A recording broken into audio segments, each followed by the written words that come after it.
Sa mapagpalang umaga po sa bawat isa. Amin nga po patuloy na inaanyayahan ang lahat ng naririto maging ang naaabot po ng gawain na ito. Praise you, Jesus. Inaanyayahan namin ang bawat isa magkaisa tayo. Ang araw na ito ay araw ng Panginoon. Amen. Praise you, Jesus. Sabay-sabay po natin ihayag Psalms chapter 95 verses 1 to 7. Come, let us sing for joy to the Lord. Let us shout aloud to the rock of our salvation. Let us come before Him with thanksgiving and extol Him with music and song. For the Lord is the great God, the great King above all gods. In His hand are the depths of the earth, and the mountain peaks belong to Him. The sea is His, for He made it, and His hands formed the dry land. Come, let us bow down in worship. Let us kneel before the Lord our Maker. For He is our God, and we are the people of His pasture. Praise the Lord. Hallelujah. Praise you, Jesus. Atin nga pong awitan ng Panginoon ng may pagpupuri at pasasalamat. May kagalakan po sa ating puso. Kung minsan, simpleng bagay lang masaya na ang tao. Minsan naman nahihirapan tayo maghanap ng dahilan para maging masaya, magkaroon ng kagalakan. Ngunit sa umagang ito, hayaan nating malayang makakilos ang banal na Santong Espiritu ng ating Panginoon. For in His presence, there is fullness of joy.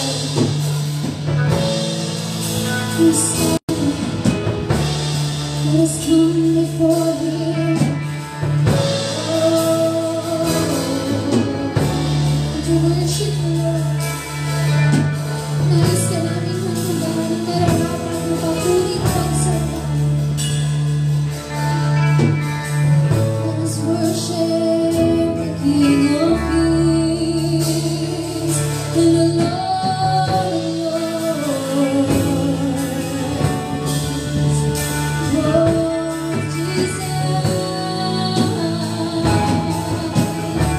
let our voices be heard by You. Touch every heart, touch every soul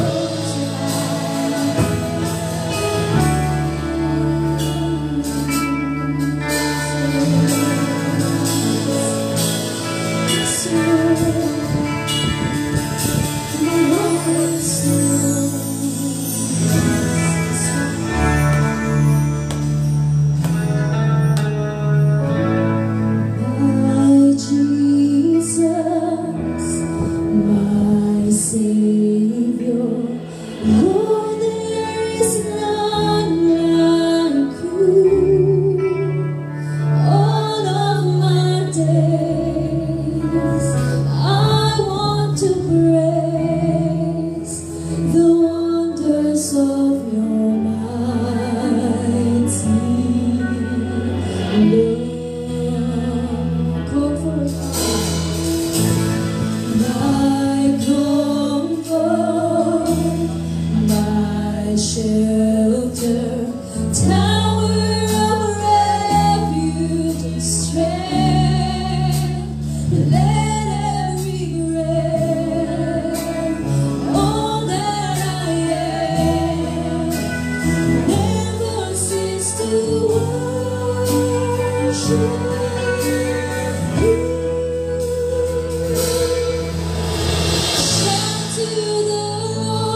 cease to worship.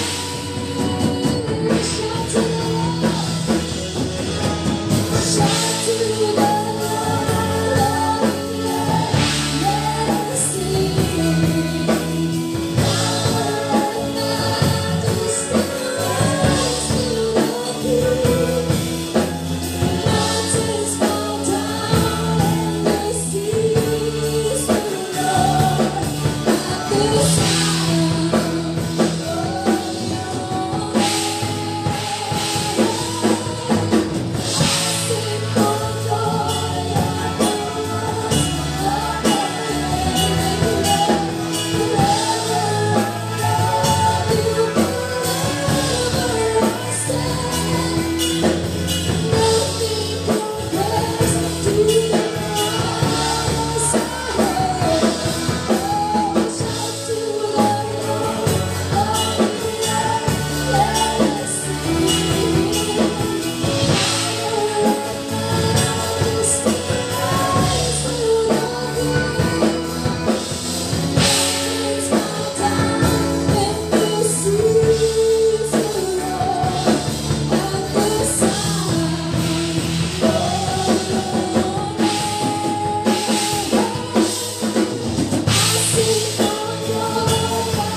May the Lord bless you this morning.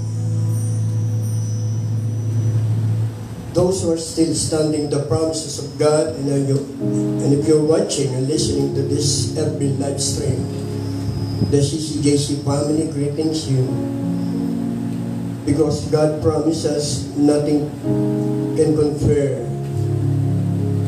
that promise that we have in Jesus. Forever I will love you. I sing for joy at the words of your hands. Kaya hindi nababago ang panahon para pigilin ang ating kagalakan sa Diyos ngayong umaga.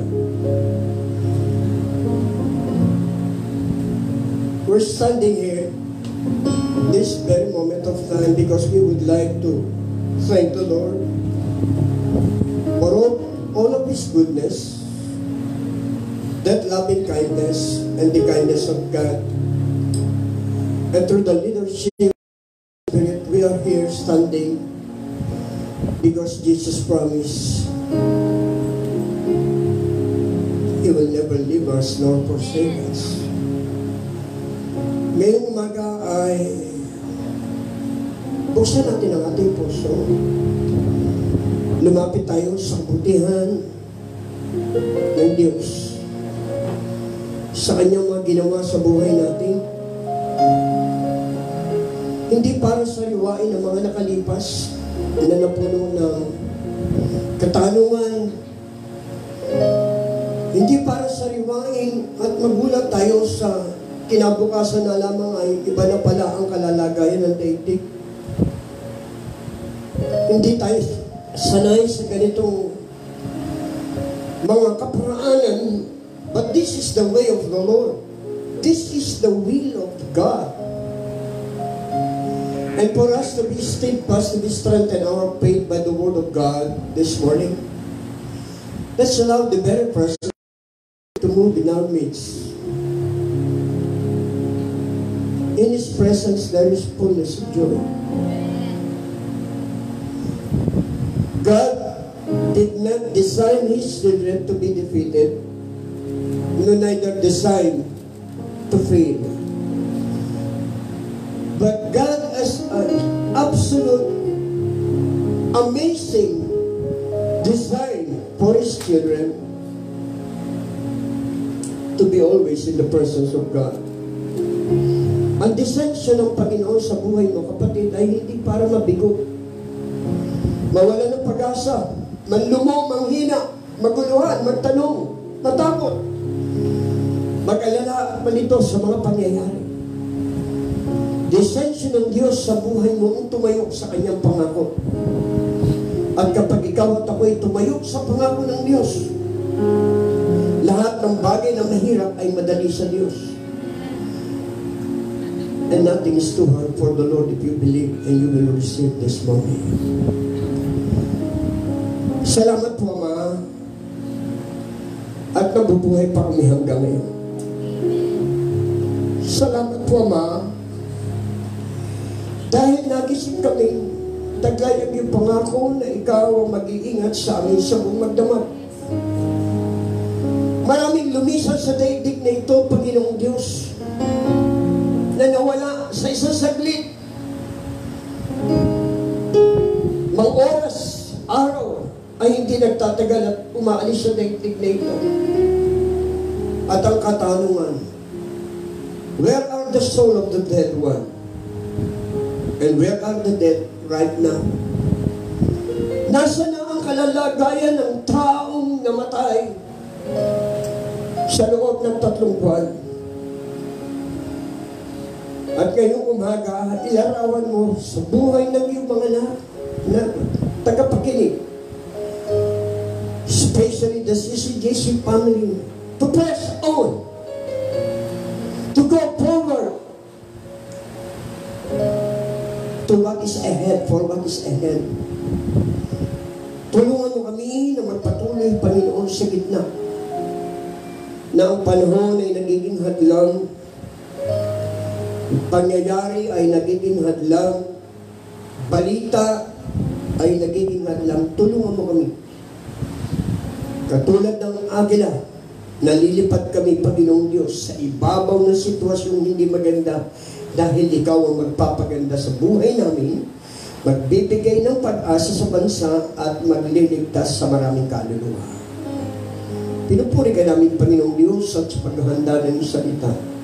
We offer this sharing of the good news to those listeners, and we believe that we will be blessed by your word, and we will be saturated by that powerful word, Lord God, in you and with you in us. Maraming salamat po. We give you all the praises, the glory, and honor belongs to you alone. And in Jesus' name we pray, and everybody say, Amen. And everybody say, Amen. Hallelujah. Today, it is quite rare as a pastor, as a minister of God, to share with you this what unknown, or not exactly unknown, or never heard as a preacher to discuss, to give the meaning of the three houses of Esther. Our title for today is about the three houses of Esther. Ang Biblia po ang nagsasabi na si Esther ay isang Hudyong babae na kasama po doon sa mga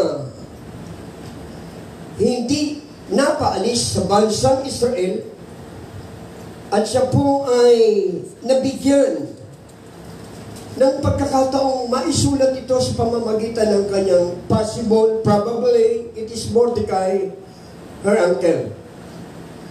Ang kasaysayan po ni Esther ay isang maliit lamang na nakatala upang siya kilalaning isang Hudyong babae na haharap sa hari ng Persia.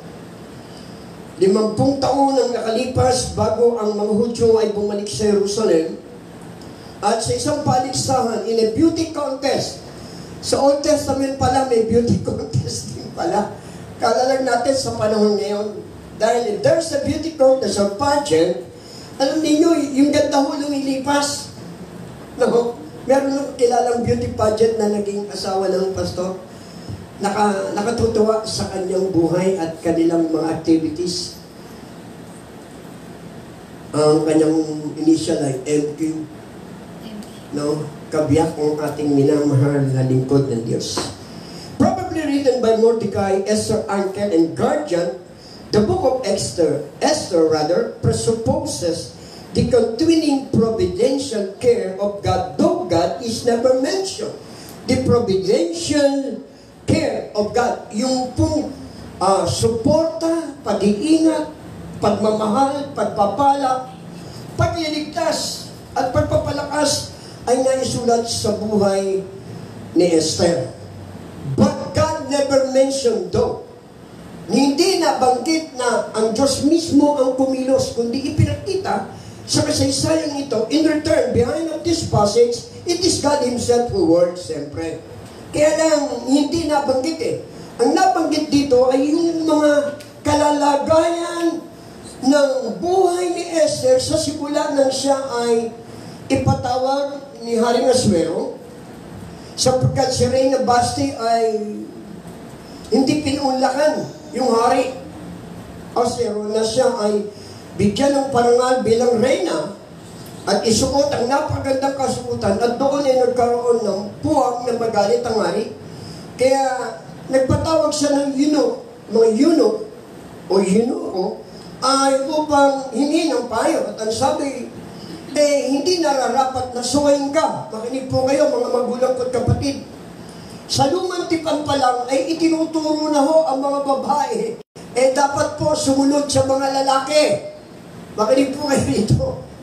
Sa lumang tipan pa lang, it's not only in the New Testament but even in the Old Testament declared that a woman must subject to the leadership of a husband. Yung mapapangasawa. Itinuro na yan. Kaya nga ho, nalagay sa alanganin ng pagiging hari ni Haring Asuero nang siya ay suwayin at hindi paulangan ni Reyna Basti. Kaya tinawag niya yung mga niyang tagapayo, anong gagawin? Aba, isang malaking kahihiyan po yan. Kung ang isang babae katulad ng Reyna at hindi kayo sinusunod, malalaman pa yan ng ibang mga babae sa ibang lugar sa Persia at sa ibang kanubnog bayan at probinsya na ang babae ay dapat magkaroon ng takot paggalang sa asawa. Kung kayo mismo hari ay hindi sumusunod, dapat po ay nalungkot si Haring Aswero at sa kanyang kalungkutan. Sabi ng isang tagapayo, ba't hindi ko kayo maghanap ng dalaga bukod kay Reyna Basti? At doon nagsimulang pumasok sa kasaysayan ang tatlong uri ng tahanan sa loob ng buhay ni Esther. Now, si Mark Evans, a gold medalist in a rifle shooting 2004, the year 2004, siya po yung gold medalist ng rifle shooting event. At siya po ay naghahanda sa isang malakihang Olympia na muli siya tutudla ng paputok ng baril. At doon sa huling putok ng baril, yun na lang ang magbibigay sa kanya ng isang malaking karangalan sa bansang kanyang kinabibilangan. Olympic po ito, Olympic medalist po ito. Kaya lang doon sa huling putok ng kanyang baril, iba ang tinamaan, sumablay siya. Ang sabi puro sa kwento, but something went wrong. He hit the target, but he was aiming at the wrong one. In this bullseye, sa gitna tumama yung putok ng baril, doon ho sa dulo. Although, hindi siya nakatanggap ng mga tropeyo at malalaking karangalan at malalaking halaga, naging 8th placer pa ho siya, pang-8. Anong dahilan? Because he aimed in a wrong hit or in a wrong focus. Ang sabi po rito, the wrong focus drop him to 8th place and cost him a medal. Apostle Paul in Philippians chapter 3 verse 14, I would like to stress this passage. Philippians chapter 3 verse 14 says, the first house is the house of adoption. Coming through the Bible references, chapter 2 verses 8 to 12, the house of adoption. Tahanan ng isang pag-aampon na tinawag. At dito po, nagkaroon ng pagkakataong makilala si Esther. Sa anong paraan? Ang sabi po rito, another Apostle Paul letter to the Philippians, he explained the importance of focusing in the right target. Today, people of God, if you're not focusing to the right target, if you're not focusing to the right goal of your life, business, work, job, education, you will be out of the stream. Maalis ka sa isang senaryo. Isa manunudla, a gold medalist shooter. Pero naging 8th placer kasi po yung kanyang putok sa huling shot ng putok ay hindi tumama sa sentro dahil mali po yung kanyang pinupuntirya. And something went wrong because of him. Apostle Paul said in 3:14 says, I press on toward the goal. Look at the verse. I press on toward the goal to win the prize for which God has called me heavenward in Christ Jesus. Panawagan po ito na ako ay magpapatuloy sa isang layunin upang tumanggap ng gantimpala sa pagkakatawag sa akin ng Panginoon. Ang gantimpala niyan ay hindi maaabot ng sino man. Anong premyo, anong halaga, anong karangalan ang matatamo nang wala kang tinatarget o pinopokus sa iyong buhay sa mga oras na ito. Sa panahon ito, sabi niya, Paul used the term goal as an illustration of an athlete running at a race. Sabi po rito, interestingly, the same word was also used of a target for shooting arrow. In both cases, the prospect of winning depend on being focused. Kapag ikay pumasok sa isang labanan, paligsahan, kailangan meron kang itinutuong isipan na marating ang hangganan. Maliwanag po ba?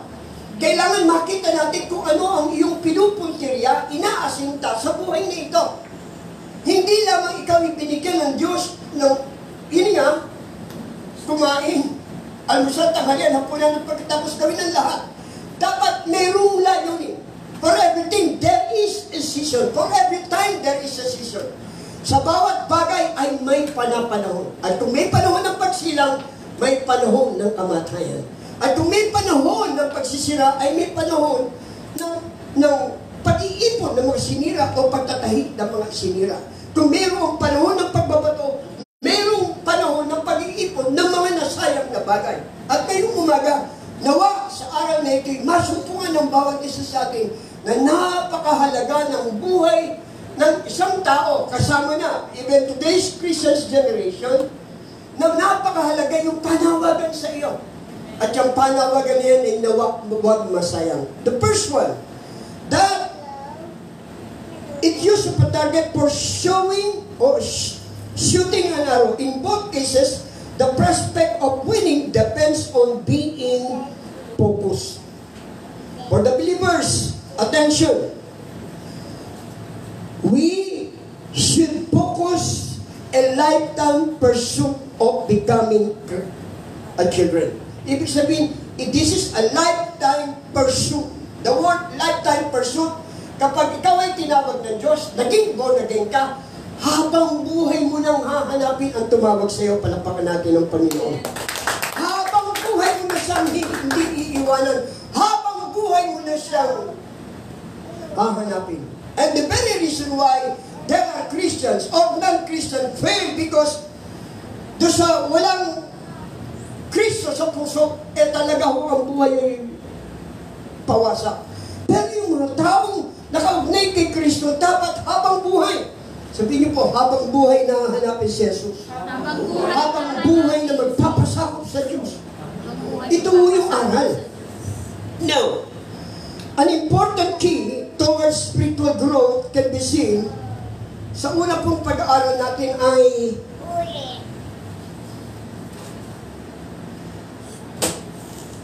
yung spiritual na paglago. It is a long-time pursuit as a Christian. Pag sinabing, it is a long time, it is a forever pursuing God's will, God's time, God's way, not man's way. There are three houses that Queen Esther passed through. First, mentioned in the Bible, her uncle Mordecai house can be called the house of Hadassion. Kinuha po ang kanyang unang pangalan ay Hadasi o Hadasa, na ibig sabihin ay murder o died. Kaya nagkaroon ng bagong pangalan si Esther dahil na rin po siya ay inampun ng kanyang tiyuhin na ang pangalan ay si Mordecai. Second, was the house of women where she was purified. Ito po yun. The very first entry of our life as we Christians, being born again, we have been adopted to the family of God. Do you believe that we have been adopted to the family of God? Yun yung una po ng ato ay yung nakipagkilala, nakipag-ugnayan sa Diyos kay ikaw at ako'y napabilang sa Panginoon. But hindi po doon natatapos ang panawagan sa iyo ng Diyos na maging Kristiyano hanggang sa kanyang pagbalik. Dapat meron kang ginagawa. Sabihin niyo po sa inyong sarili, dapat meron akong ginagawa para sa Diyos. That is what we call a long-time pursuit in a Christ-like manner. Now, 3, the house of the king where she was crowned as a queen. Mga magulang kong kapatid, tayo po ay mga anak ng Diyos na gusto ko pong ipaalam sa inyo na simula po doon sa sinasabi nating little children, young people, at pagkatapos fathers. Hindi po pwede yung little children, 5 taon ka na, children ka pa rin. Hindi mo maaalis sa buhay ng isang Kristiyano na 10 taon ka na, children pa rin ang tawag sa iyo. Dapat nasa second level ka na, yung young man. Nasa panahon ka na ng kabataan pagkatapos ng pagiging bata.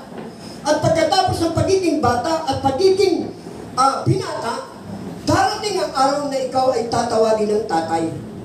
We are fathers before God. Kaya kung ikaw ay nananatiling anak, at hanggang ngayon, wala kang nagiging anak sa pananampalataya, with something wrong, mga kapatid. And that's what I mean the discipleship. You must at least have 2 or 3 disciples. In 5 to 10 years, dapat meron ka ng Alex 1, Alex 2, Alex 3. Are you listening? Eh si Alex 1, Alex 1, Alex 1, Alex 1, 2020 na po.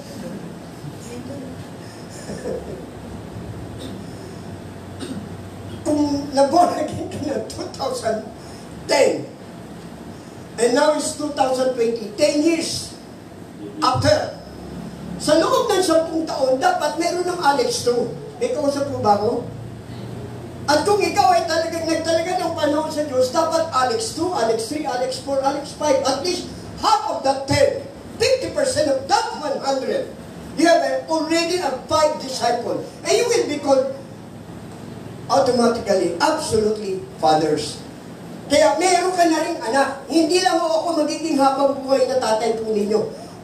Isang araw, meron tatawag sa'yo na Tatay Jeff, palapakan nga natin ng Diyos.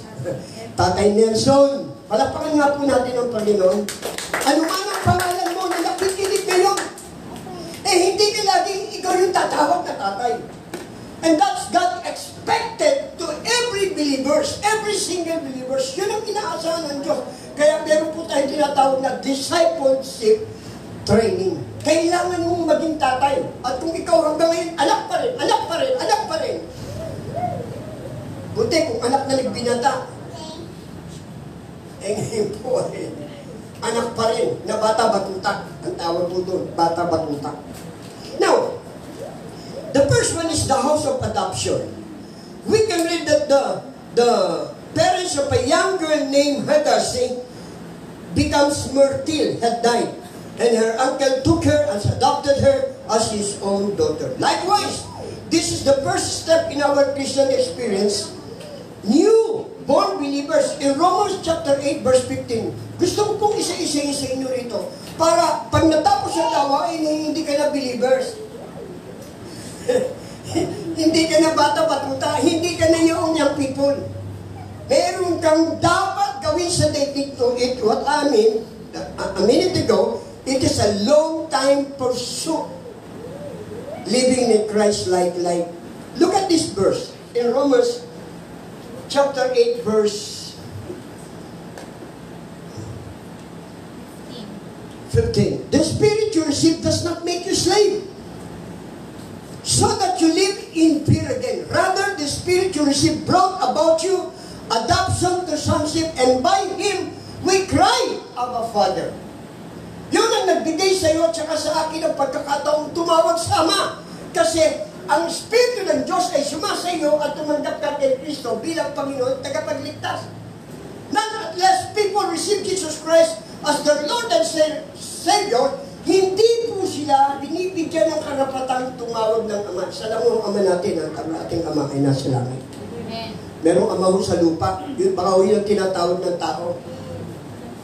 Paano tatawagin ng Ama? Eh kung hindi ka nakabilang sa pamilya ng Diyos. Are you listening? Kaya ikaw at ako'y binigyan dito ayon sa aklat ni Pablo sa Roma, binigyan ka ng pagkakataong maging anak. You've been adopted in the house. That is the house of adoption.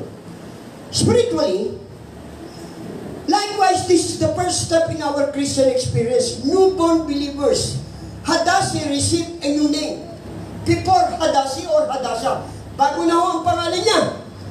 If we are overcomer like this mentioned, Revelation chapter 2 verse 17, na bago ho ang pangalan ni Hadassah. Not only Esther, but it's symbol for another name of meaning.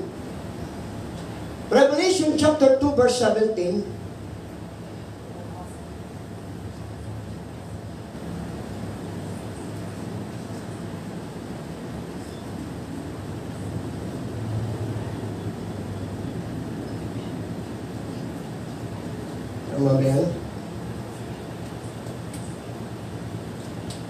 okay. Whoever has ears, let them hear what the Spirit says to the churches. To the one who is victorious. People of God, are you victorious? Amen. Si Esther, naging mananagumpay, kaya naiba po yung Hadasi. Instead of calling the former name, now she was called for a new name. Ano yun? From Myrtle, the name of a tree dwelling upon the earth, we will be evaluated to be like a star. From that name, Myrtle means it is a star. Hadassah, Myrtle means a star. Tignan niyo po yan para makita natin sa Daniel chapter 12 verse 3. Iba na. Yung beauty pageant, naging star. Meron nung beauty pageant sandali lang ho, pero hindi naging star. Beauty pageant. Beauty. As in beauties. Look at this verse. Look at this title. Those who are wise will shine like the brightness of the heavens. And those who lead many to righteousness like the stars forever and ever. Palapakan natin ang Panginoon. Sino mang tao ang manguna at dalhin ang tao para maging matuwid ang buhay, tatawagin siyang star. Yung kanyang pangalan, ito po yung sinisimbolo ng pangalan ni Esther. Dahil yung bansang Hudyo ay masuwayi sa panahon na marami pang mga patriarka o namuno. Pero nung napunta na ang pamamahala kay Esther, minahal niya ang bansang Israel. At ginawa niyang matuwid sa harapan ng Diyos. At siya po ay kinatuwaan at kinasiyahan ni Haring Asuero. Kaya she was being adopted to the first houses. Now, looking back for this passage, in chapter 2 verses 8 to 12, the house of women. Tignan po natin ito. Esther remained in this house in a period of 12 months.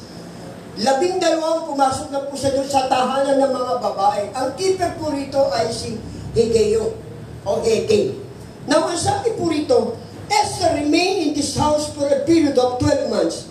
Yet, because she found favor in the sight of Hegai, the keeper of the woman, yung po tagabantay ng mga katulong na babae, ang pangalan ay Hegai. Kinasiyahan niya si Esther nung mapunta doon sa house of women, tahanan ng mga kababaihan. This is the second house, the house of women. This is an important truth for our consideration. Some Christian quickly, makinig po kayo rito, kung bakit may nauna, nahuli. Kung bakit may nahuli, nauna. Ganito po kasi, meron pong Kristiyano, ganito yung paglalarawan dito, bakit biglang inilagay siya sa house of woman pagkatapos niyang ampunin? The first house of adoption. Pagkatapos nilagay siya sa kapulungan ng mga babae, at yung leader ng kapulungan ng babae, ang pangalan Hegeo, kinalug doon sa kinasihan. Magulang ko kapatid, taas nga na ang Diyos ay natutuwa sa buhay mo. May kausap po ba ako? Are you still listening? Are you still watching this live, every live stream? Kinasiyahan ng Diyos si Esther. Kinasiyahan ng hari si Esther. Kaya iniligay siya sa samahan ng mga kababaihan. It is an important truth for us Christians, people of God. Quickly, we receive the experience of a water baptism. 1. 2, separation from the world. Water baptism means separation from the world. You will follow now the step of the Lord Jesus Christ. After you being baptized in water, isang pagsunod po yun sa kalooban ng Diyos. Are you following? When you experience water baptism, that is the first step. You need to follow the Lord Jesus Christ as what Jesus Christ baptized in the Jordan River. Itignan po natin to. To them, more rapidly into power of the baptism of the Holy Spirit. Dalawa na po yun. Baptism of water or water baptism, at tapos ang susunod, baptism of the Holy Spirit. Are we baptized by the Holy Spirit? Have you experienced being baptized? Outpoured by the Spirit of the Lord. Yung iba hanggang ngayon, meron ba nun? Ano yun? Meron bang bautismo sa Espiritu? Paano yun? Mga kapatid, kung 5 taon, 10 taon ka na, eh hindi na dapat tinatanong. Kaya po yung level of growth, dapat matagpuan sa iyo. Si Esther, nagsimulang ampunin. At pagkatapos nung siya nasa loob na, she was purified. Ang naglilinis sa kanya, sa loob ng 6 na buwan, ay langis. Dinadala siya para pinagpapaganda. Beauty yun. Pinagaganda siya. Siguro inaayos yung kanyang paglabas. Secondly, pinadala siya ng 6 na buwan, the last 6 months of the year, pinadala siya ng mga pabango. Ganun pinagaganda si Esther sa loob ng tahanan ng mga babae. Mga kapatid, separation from the water baptism and rapidly into the power of the baptism of the Holy Spirit, Acts chapter 1 and Acts chapter 2, that is magliyab sa Espiritu. Sabihin niyo po, magliyab sa Espiritu. Ito ngayon ang dapat gawin natin bilang Kristiyano. Yung nagdiningas ang buhay mo sa pamamagitan ng bautismo ng Espiritu. Yung ang buhay mo ay punong-puno ng sigla, punong-puno ng galak, punong-puno ng init, punong-puno ng pag-aalap na maglingkod at ibigay ang buhay sa iyo. This is the time, the right time for us to show before the Lord and before the people around us, before the world itself. Ipakita, hindi natin po inuutos to, kundi kapag ikaw ay nabautismo sa Espiritu at nag-init, nag-alap ang iyong buhay sa harapan,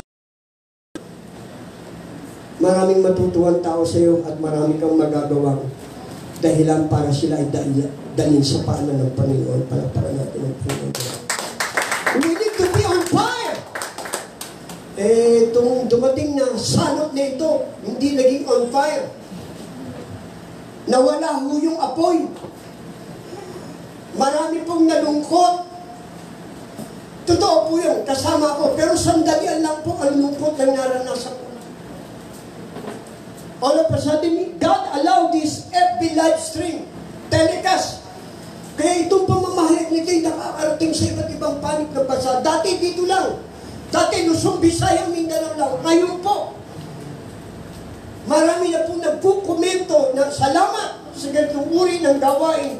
Kapag ikaw ay kinakitaan ng Diyos na nag-iinit sa paglilingkod, yung mga taong nagmamasid sa'yo ay mag-iinit sa paglilingkod sa Panginoon. Ano yun? In Galatians chapter 2, verse 20, this is how the crucified life must.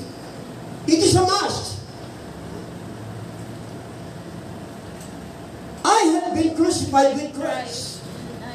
And I no longer live, but Christ lives in me.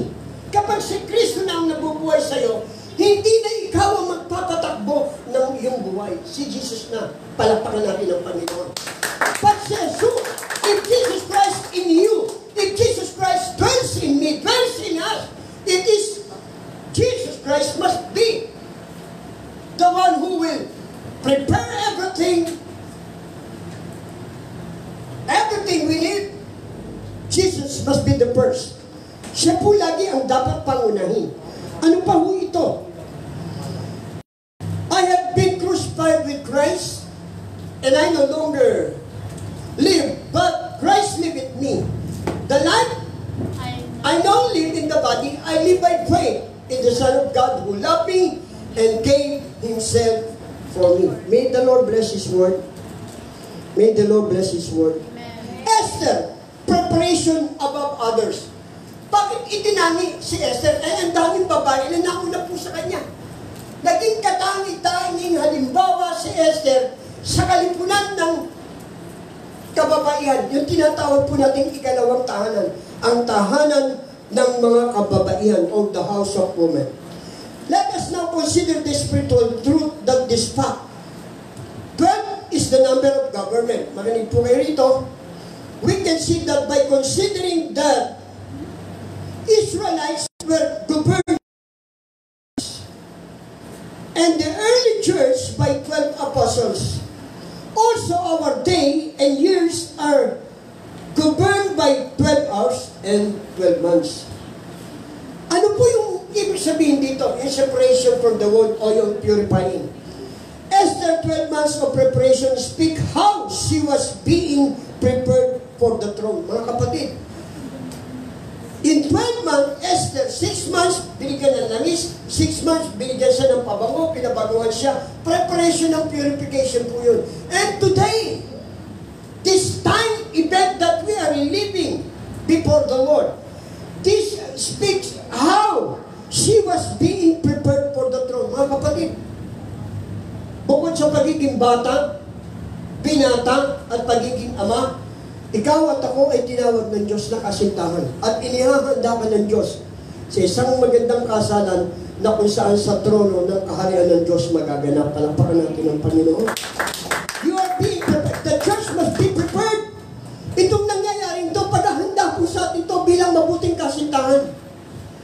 Itong nagaganap sa dating natin ngayon ay paghahanda sa iyo at saka sa akin upang maging matapat na kasintahan. You are called. That is the first adoption. You are chosen. You are not only called, you are not only chosen, but you are called a faithful servant. Palakpakan natin ang Panginoon. Maraming tinawag, maraming pinili, pero maraming bumagsak because they are not faithful. They are unfaithful. And this is the reason why kung bakit may nahuhuli. Nauna sila eh. Bakit nahuli?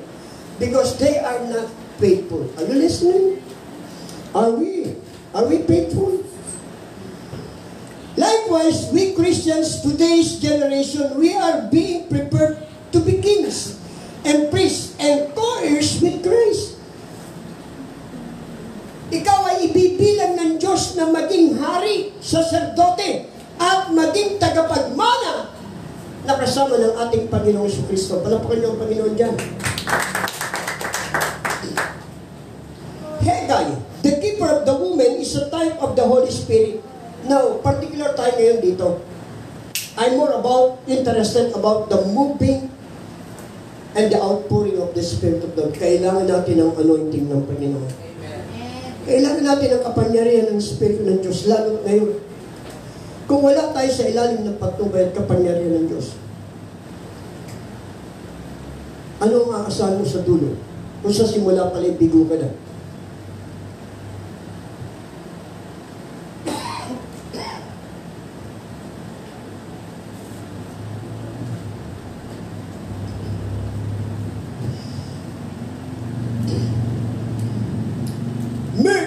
Bitter, and it's an embalming fluid used throughout the Middle East.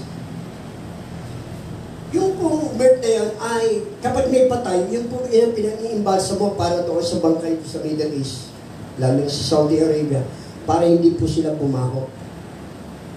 Ang tawag po ito yung House of Women ay purification. Bakit, Pastor?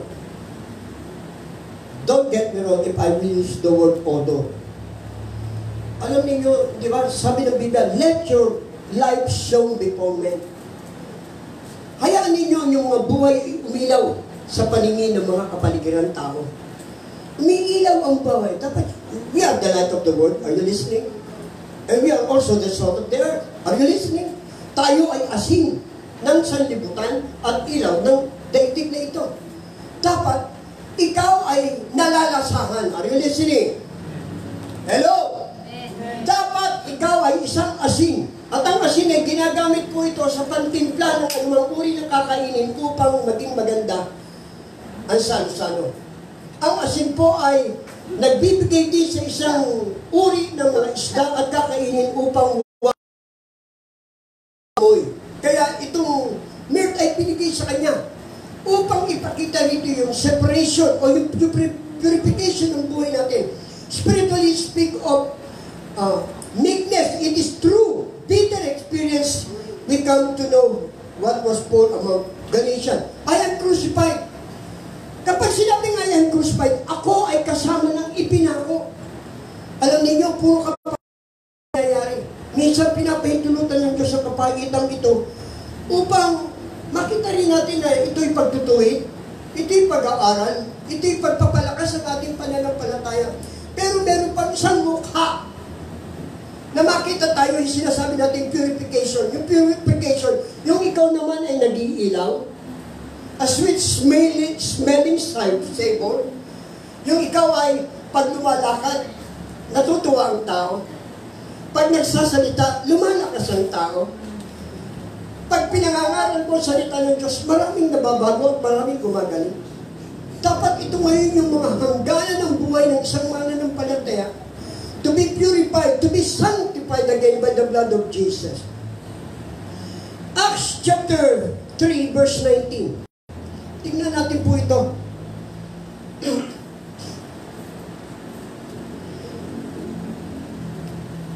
Esther's gracious attitude won her favor in the eyes of Haggai. Nakita ni Haggai ang ganda ng pag-uugali po ni Esther. Si Esther po ay hindi yung propeta. Siya isa lamang simpleng babaeng Hudyo. Pero bakit naging makasaysayan ang buhay ni Esther? Kasi nagmahal siya sa bansa. Taas nga mga nagmamahal sa bansa natin. Amen. Hallelujah. O, lahat mo nagmamahal sa bansa, dapat may disiplina sa sarili. Pinakita sa Facebook, London. Puro pansada, nakita ko. Ang sasakyan, nasa tabi lahat. Brazil. Tahimik, wala akong bumabiyahe. Sa Facebook. Philippines. Naku po. Nakita ko, naglalaro ang mga bata. May nagsasabong pa. Talaga mapapahama. Stay home, stay safe. Mag-anak na sa lansangan. Basahin natin to. Repent then and turn to God so that your sin may be wiped out on the times of repressing may come from the Lord. People of God, magsisi kayo at kayo magbalik loob sa Diyos upang ang inyong kasalanan ay mawala at doon lang. And only that you will experience if you're listening and watching to this telecast. Only then that every single person, especially Christians, you will experience the time of repressing when you come from the Lord repenting. Ang laki ng ginhawa ng buhay ng isang Kristiyano kapag siya nagsisi sa kanyang kasalanan. Kapag ang isang Kristiyano nagsisi sa kanyang kasalanan, hindi ibig sabihin hindi na babalik. That's not the definition of the word repentance. The repentance is not only turning away from sin, going back to God, or turning from any new way of direction, a new way. Po, ang tunay na pagsisisi ay yung kikilalanin mo. Ang kamatayan ng Panginoong Kristo na siyang naging dahilan upang ikaw ay patawarin. Tuwing aalalahanin mo ang pagsisisi, titingin ka sa krus ng Kalbaryo. Titingin ka sa isang Diyos na nagkatawang tao na naipako upang ikaw mula sa dilim ay iligay sa liwanag. Yun ang tignan mo. Pero pag tinignan mo lagi yung 1 John 1:9, sabi ng Diyos kasi, kung ipapahayag mo, tignan nga natin to. Ako'y natatawa po rito eh. Lagi yung kinukot, lalo ng mga Kristiyano to eh.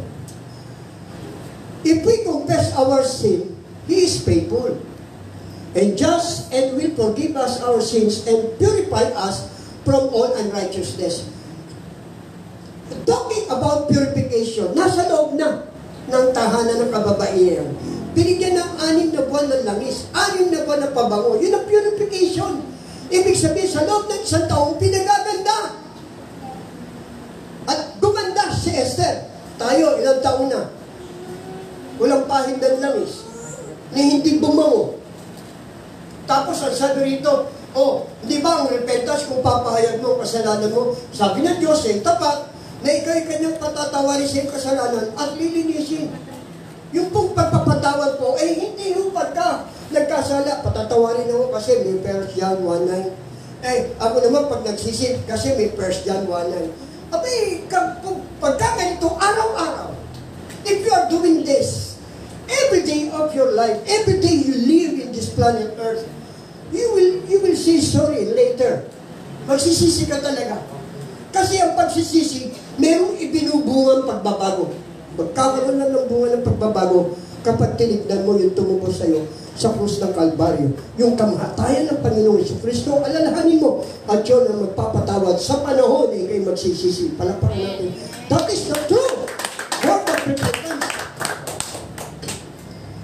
We need the balance of sweet perfumes. We need the time of refreshing in the presence of God. Times of joy.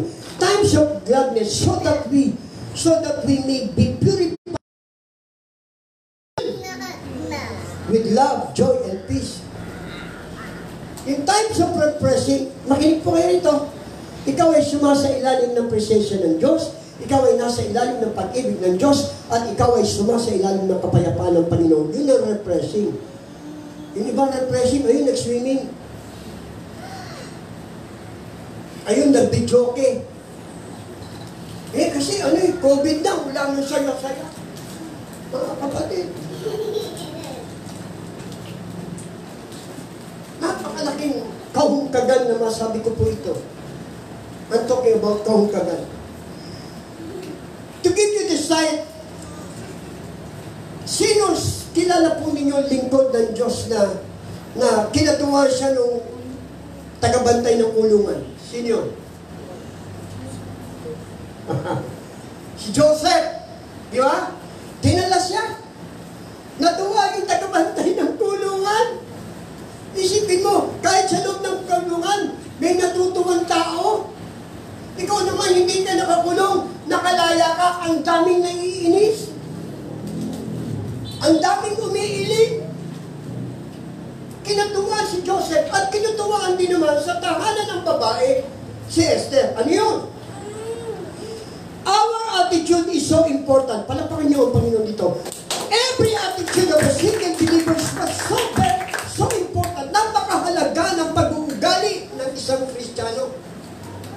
Ang magulang ko kapatid, kung pangit na ugali mo ngayon, ganito na nangyayari sa daigdig, sa pagpupunta, sa papagaganda.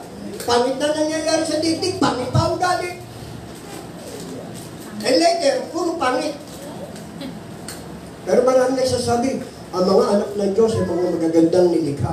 Tama po yun, pero dapat kasama yung magandang ugali. Baka mamaya, puro magandang nilikha. Pero yung ugali ho, our attitude is so important. Joyful acceptance bring its reward when we are in times of great darkness. Ano ito? Tingnan niyo po yung pag-uugali. Yung pag-uugali ay kailangan makita sa panahon ngayon. May kausap mo ba ako? Tapos nga yung nagagalak sa panahon na ngayon. Hello. Are you listening? Are you watching this live telecast? Our character is so important. Attitude, brother. Joyful acceptance bring its reward in times of great darkness. Ibig sabihin, kung meron mang dilim na nababalot ngayon sa pangyayaring sakuna sa mundo, sa daigdig, sa palig ng daigdig na ito, dapat ang pag-uugali natin ay hindi umaalis sa pag-uugali katulad ni Kristo. Palapakan niyo ang Panginoon dito. May God cause us to be triumph in suffering, knowing that it is more for us infinitely greater measure of glory. Another important aspect of this story is at the time they departed from the house of woman, each maiden was allowed to take any of the treasure from the house of Haggai. Kaya yung mga babae po doon, pag natuwa si Haggai o lahat ng ibang mga kayamanan na gusto mong kumuha aside of Esther. Isipin ninyo, dahil maraming natuwa sa bantay si Haggai kay Esther, yung mga kababaihan doon, pag-aalis, o yan, kumuha ka ng kayamanan dyan. Mga kapatid, ang magandang pag-uugali ay may kasaganaan sa buhay. Ang magandang pag-uugali ay may kasaganaan sa buhay. Iba yung masagana sa buhay, tapos iba ugali. May kausap ko ba ako? Basta po natin. Again, the attitude of the one who will be chosen shine forth. Kaya nag-iwanag si Esther eh. Kaya marami ho sa kanyang nainggit kung titignan talaga eh. Pero mo, babae mo Diyos, dinala lang, inampot, pagkatapos pagdating sa kababaihan, pati yung tagabantay ng kababaihan, natuwa sa kanya. Kaya lahat ng kailangan ni Esther, ibinigay ni Haggai. Now, those who will be chosen by the Lord should have a good report from outsiders. Ito po yung aral dito. Yung mga nakakilala kay Kristo, yung tumanggap kay Kristo bilang Kristiyano, bilang tagapagligtas ng kanyang buhay, born again believers, body, the true believers, the true church of God, dapat po, yung mga pag-uugali mo ay nakikita at kinatutuwaan yan sa labas. Palapakan nga po natin ang Panginoon. Marami natutuwa sa dapat. Ngayon, hanggang ngayon, nagtatalo-talo. To qualify as a leader in the church, we must have a good testimony in our place of work, and among our family and friends. Ayun. Maging sa paghahanap buhay, dapat maraming natutuwa sa iyo. Kristiyano kayo. Hello. Maging sa paghawak ng negosyo, maraming dapat matuwa sa iyo. Dapat meron kang testimony. Are you listening? Am I talking sense? The third one is the house of the king. Yun. Yung tahanan ng hari. Nandun na siya sa tahanan ng hari. Isipin po ninyo mga kapatid. Ginawa na sa reyna. Mula doon sa house of adoption, house of woman, inalis na siya ron at nandun na sa tahanan ng hari ni Asuero. Bakit? Ginawa na siyang reyna. Hallelujah. Dapat ganun po yung nakikita sa buhay natin. The king made Esther queen instead of rebellious Vashti. And Esther went to live in the house of the king. In like manner, the church should take the honor. Mga kapatid, dapat yung iglesia, we should have been given what a solemn warning the Lord Himself gave the church of Philadelphia. Basahin po natin, Revelation chapter 3, verse 11.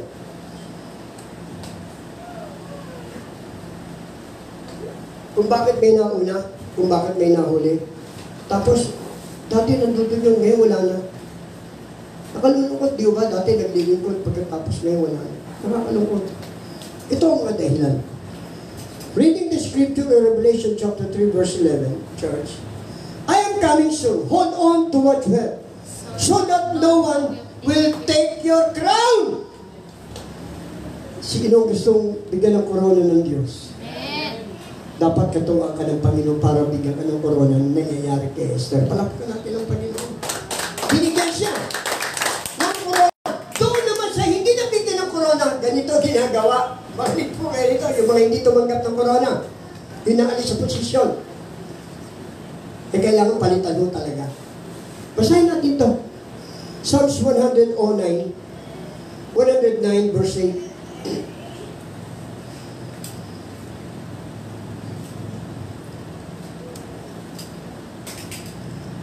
The several instances in the Word of God, those who lost their position in an eternal inheritance. Makinig po kayo, huwag ko kayong matutuwa o huwag kayong magugulat kung may magsabi siya, oh, si Judas, ligtas. Born again yun eh. Makinig po kayo. Makinig po kayo rito. Basahin natin. Saan nyo paano masabing na born again to? Psalms 109, verse 8. May his days be few. May another take his place of leadership. Sino to? Sa Tagalog, tignan po nyo ito.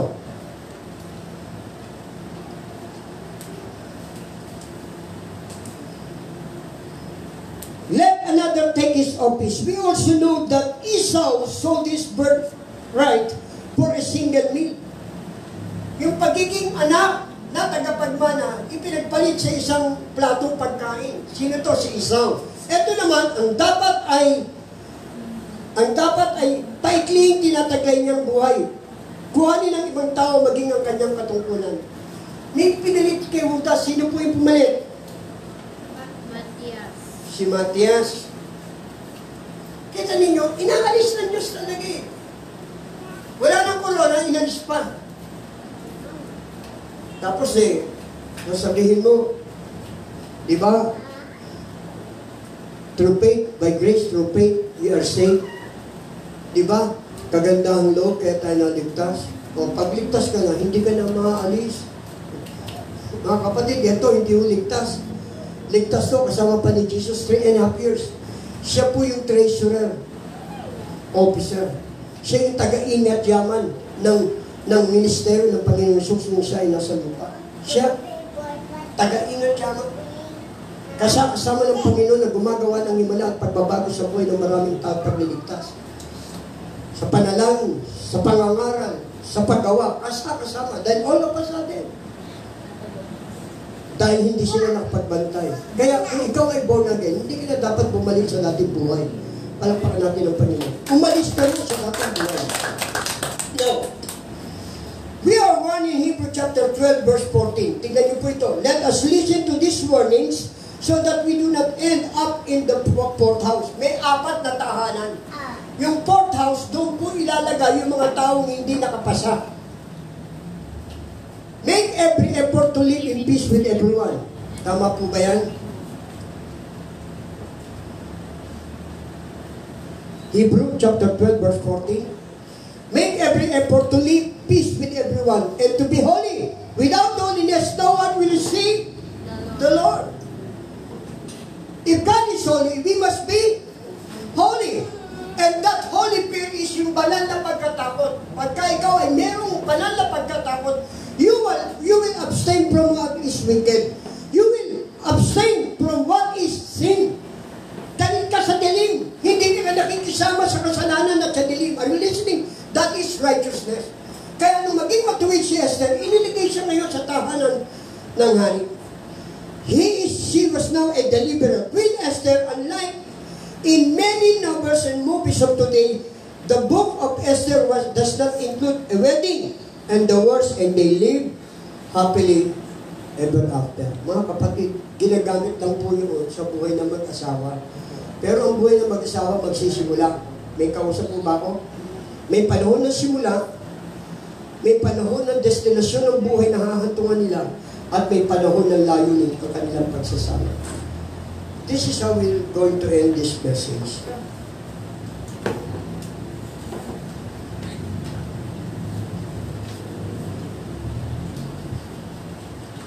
Just listen good and listen well.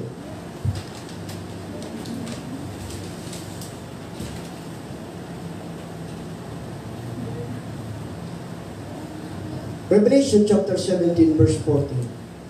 Look at the level of spiritual growth. Look at the level of the house of adoption, the house of women, and the house of the king. Tatlo po yung level na yun. At ito ang dapat makita sa iyo at saka sa akin bilang Kristiyano na tumanggap kay Kristo at ngayon ay naglilingkod sa upasan ng Panginoon. In Revelation chapter 17, verse 14 says,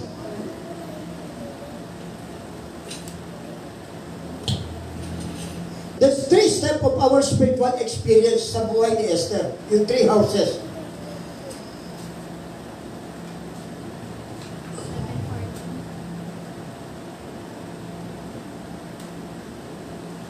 Seventy. 17:14.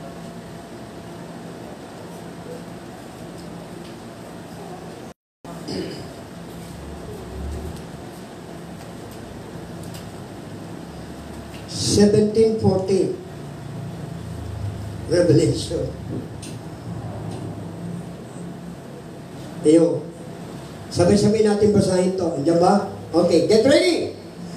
They will wage war against the Lamb.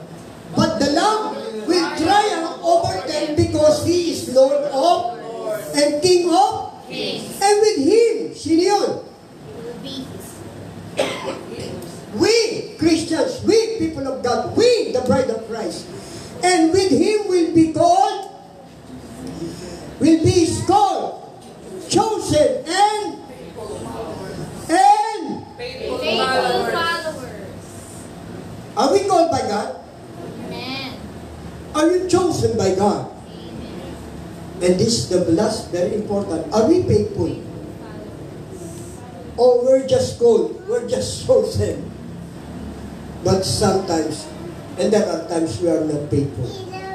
But to challenge you, people of God, that is what happened to Esther.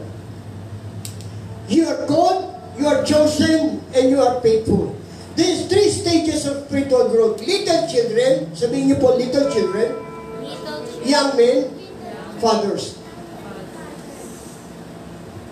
Dapat, meron ka ng spiritual maturity. Dapat meron ka ng paglago. Hindi ka na bata. Hindi ka na binata. Dapat ikaw ay nasa adolescent na. Yun ang inaasahan sa iyo at sa akin ng Panginoon. Upang sa panahon na ganito maging matatag ka. Upang sa panahon nito hindi ka magaya sa mga taong nawala ng pag-asa, natakot at nangamba. Ito yung tinuturo sa tahanan ng mga hari. Binigyan ng korona at ginawang reyna ni Haring Asario si Esther. May sandali sa buhay natin na matatanggap natin na tayo bigyan ng korona ng pananagumpay. If you're expected to be crowned as a victorious, just lift up your hands to the Lord.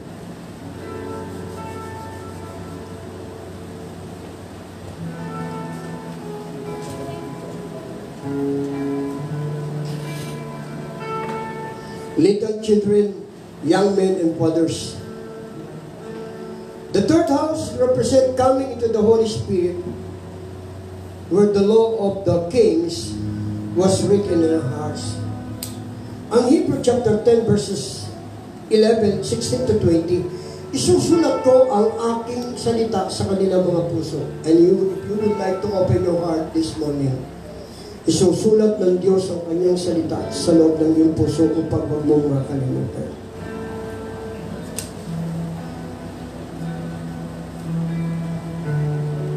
May the Lord bless you, Lord. Salamat sa buhay ni Esther. From the house of adoption, followed by from the house of woman, and the house of the king. May oras at may sandaling ikaw at ako ay tatahanan sa kaharian ng Panginoon. If this is the time that God will allow, nawa matagpuan tayo ng Diyos na nag-iinit sa Espiritu Santo. Bigyan ko kayo ng isang kwento na hinango ko lang sa isang kasaysayang ng isang kapwa manggagawa sa Panginoon. Nangyari ito sa isang tribo na ang mga tao ay kulang palad na magkaroon ng magandang tahanan. Nabuhay sila sa bundok, sa kabukiran, sa gubat. Naglalakbay, paikot-ikot, walang sariling tahanan. Hanggang isang araw nakakita sila ng isang lugar at doon nagtayo ng mga camp. Mga tent, bahay-bahay ang masabi. Tuwing umaga nakakakita sila ng maraming patay. Kaibigan, kapatid, kamag-anak. Nagtataka sila, bakit wala namang sakit sa kapaligiran? Wala namang epidemya. Wala namang pesting nagaganap. Kaya ang ginawa ay nag-meeting sila at nag-usap-usap. Sa pag-uusap nila ay pagtatalo ay nagbigay sila ng mga suggestion, mungkay. Umabot sa 3 araw. Sa loob ng 3 araw, gabi-gabi, tuwing umaga mayroong namamatay. Kaya ang ginawa nila ay nagkaisa sila. Kumuha sila ng maraming kahoy, kawayan, panggatong, at kanilang sinalansan sa paligid ng kanilang tinitirhan. Sinisigaan nila yun. Tuwing gagawin nila yung gabi-gabi, kinaumagahan wala na silang nakikitang patay. Sa tuwing magpaparinga sila ng mga kahoy, sa tuwing sila magpapaapoy ng mga bagay, walang pumapasok ng anumang mababangis na hayop upang sila ay salakayin. Now, ano yung gusto ko pong ilarawan sa inyo? Not unless you and I as Christians. So, this is the time to be outpoured by the Spirit of the Lord. This is the time to be baptized in the Spirit of the Lord. To dwell, to infill by the Spirit of the Lord. For us to be strengthened, for us to be strong. Upang ikaw at ako ay maging malakas, matibay sa panahon ng ating kasalukuyang kinalalagyan. Kailangan mo ng apoy. Kailangan natin ng apoy. Nasusulat ko sa 2 Timoteo 1. When I call to remembrance your unpaid pain of your grandmother and your mother, Paul is urging Timothy to stir up the gifts. May kaloob ka, kaibigan, kapatid. Pag-apuin mo yan. Upang huwag kang mapasok tayo ng kaaway, upang huwag tayong maninglang, upang huwag masagi sa ating isipan na wala nang pag-asa sa mundong ito, na wala nang pag-asa sa daigdig na ito. Kailangan nating magliyab. Kailangan mong mag-apoy. Kailangan mong balutin ng banal na Espiritu Santo ng Panginoon. Lumubad ka ng banal na dugo ng Panginoon.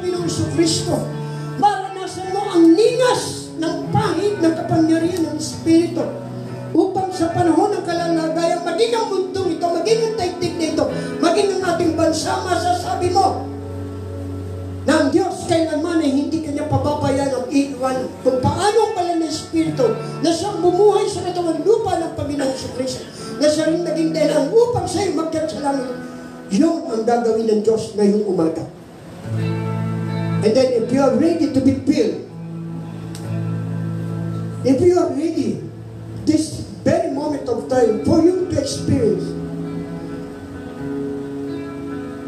to be anointed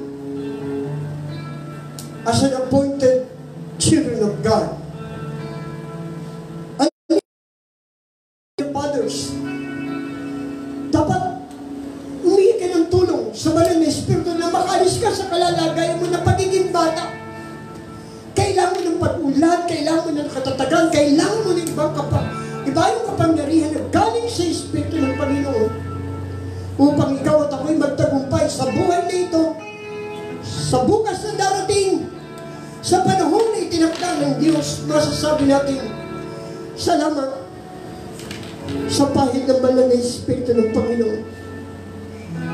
Lord, anoint our country. Pahira mo ng apoy ang aming bansa. Pahira mo ng apoy ang iyong mga anak upang huwag kaming manilang sa mga huling panahon.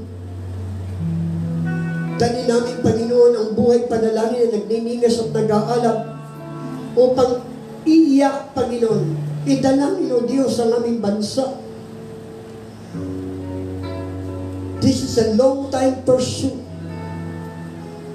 It is a long time pursuit. It is a forever relationship, eternal relationship with you, Father. In Jesus' mighty name. Shall we rise?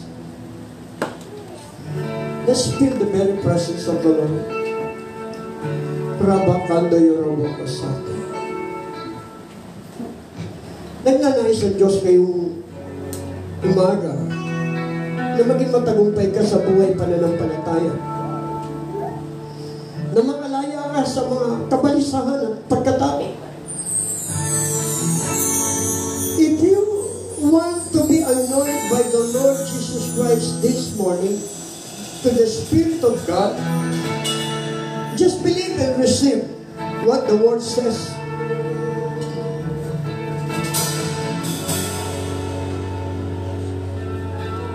Faith means what God says to you. The definition of faith means believe what God says to you. And I believe, Lord God, today, bibigyan mo ng pag-aapoy ang aking buhay pananampalataya. Bibigyan mo ng sigla ang aking paglilingkod. Bibigyan mo ng sigla ang aking espiritu, ang aking kaluluwa, ang aking isip, ang aking katawan lupa. This is what we call the crucified life. It is not I who live with me, no longer I who live with me, but I live by faith through Jesus Christ. Panginoon, ngayong umaga, tulungan mo yung mga anak. Gusto po namin magbalik loob sa iyo sa isang panibagong paglilingkod na iniwan ang nakalipas at nagbabagong sigla kami sa pahid ng banal na Espiritu Santo. Palayain mo yung mga anak sa espiritu ng katamaran sa espiritual.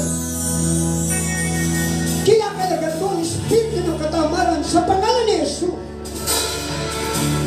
Pinalalaya ko ang natatalian ng panlilinglang ng kaaway sa buhay ng mananampalataya at sa bawat buhay ng tao. By the blood of Jesus, I curse every spirit of timidity. I curse the spirit of laziness. Lord, help us to spend our time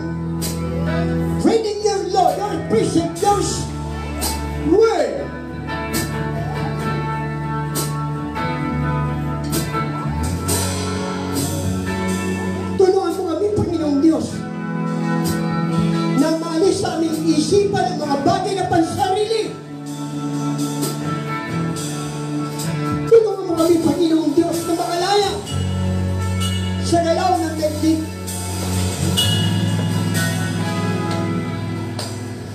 Tulungan mo, Panginoong Diyos, maalis sa aming isipan na ang lahat ng bagay namin ginagawa ay para sa amin, para sa dating na ito, kundi mabaling ang aming isipan sa mga bagay na panlangit. Itinadalangin ko ang aking kapwa manggagawa sa upasan ng Diyos, ang bawat mananampalataya, especially I pray for the outpouring of the CCJC family, by the Holy Spirit in Jesus' mighty name. Anoint them, Lord God, in Jesus' mighty name. Let the fire, let the fire, Lord. We will not exalt crisis. We will not exalt problems, because we are not designed by that way. God designed us to be victorious.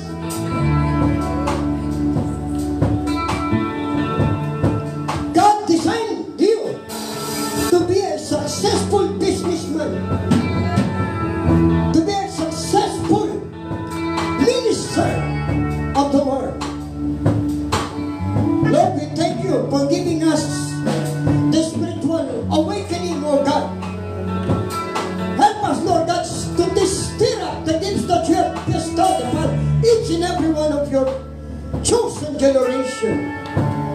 You are the one who called, you are the one who chose, you are the one who appoint. Lord, tulungan mo kami, Panginoong Diyos, sa panahon ito. Walang kakayanan ng sino mang tao, sino mang leader ng anumang uri ng bansa upang sumpuin. Isa lang ang pwede sumumpo. Walang iba kundi ang dugo ng Panginoong Jesucristo. It is only the blood of Jesus who has power, Lord God, to bring this abnormality to normality in Jesus' mighty name. By the blood of Jesus, Lord, restore everything that Satan destroyed in the lives of your people, in the lives of your nations. May, Lord, ibalik mo, Panginoong Diyos, sa normal na kalalagayan ng daigdig. Maraming nagbabanta, maraming balita na meron pong vaccine na ituturok sa bawat buhay ng tao. At yun, ang damang ano, Lord, that is that good news. That is bad news. That news is a deceptive news. There is only but one good news. And that good news is the redemptive work of the Lord Jesus Christ at the cross of Calvary. Jesus lang ang tagapagligtas ng buhay ng tao.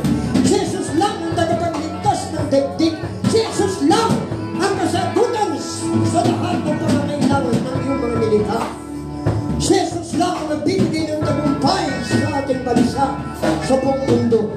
Ngayong umaga, inihahandog ko sa iyo mga kaluluwa ng iyong mga anak na ang tao'y magbalik loob sa iyo. Salamat sa buhay ni Esther, from adoption to the house of women and to the house of the king.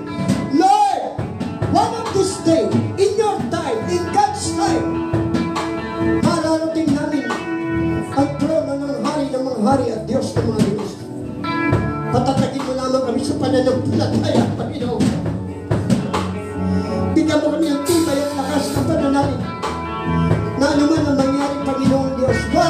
What Esther says, she even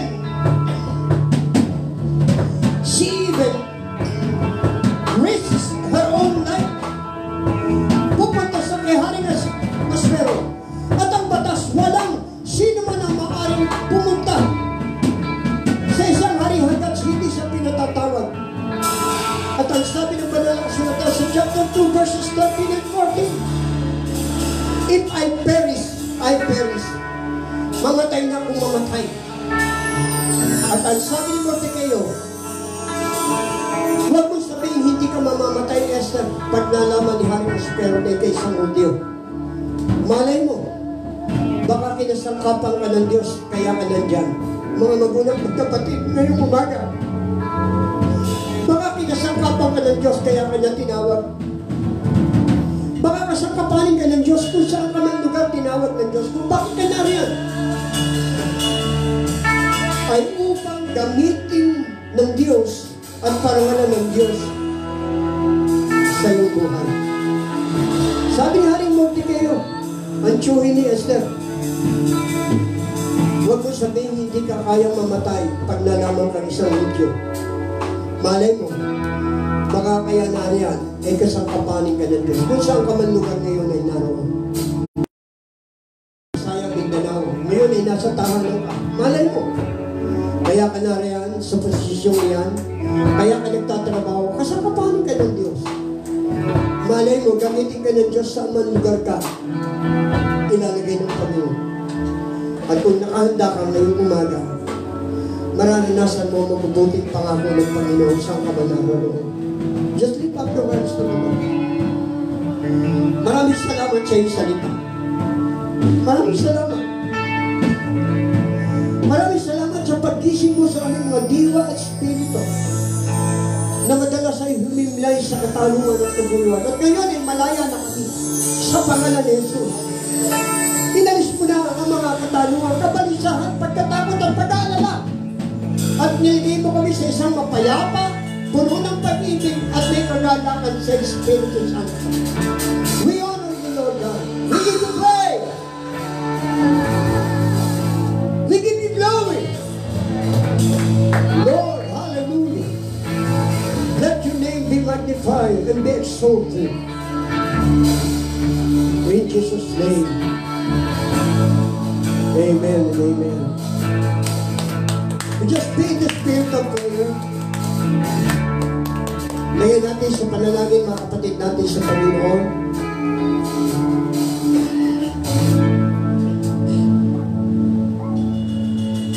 Salamat po sa galingan ni Pastor Joel Asinto, Pastor Cesar Aniceto, Brother Henry Sultan, Pastor Christian Badua,